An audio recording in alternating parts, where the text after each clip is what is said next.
দেবী দুর্গার তৃতীয় রূপ মা চন্দ্রঘণ্টা। তিনি শক্তি, সাহস ও শান্তির প্রতীক।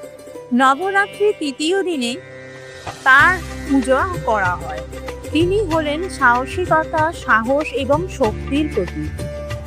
তিনি ভক্তদের জীবনে শান্তি ও সমৃদ্ধি নিয়ে আসেন। তিনি দশভুজা, সিংহবাহিনী, হাতে নানা অস্ত্র শোভিত। তার রূপ ভয়ঙ্কর হলেও ভক্তদের প্রতি তিনি অতি কল্যাণময়ী। পৌরাণিক কাহিনী অনুসারে মহাদেবের সঙ্গে বিবাহের সময় পার্বতী এই চন্দ্রঘণ্টার রূপ ধারণ করেছিলেন।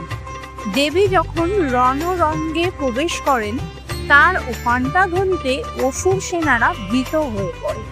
তার পূজা করলে জীবনে সাহস, আত্মবিশ্বাস ও ভয়মুক্তি হয়।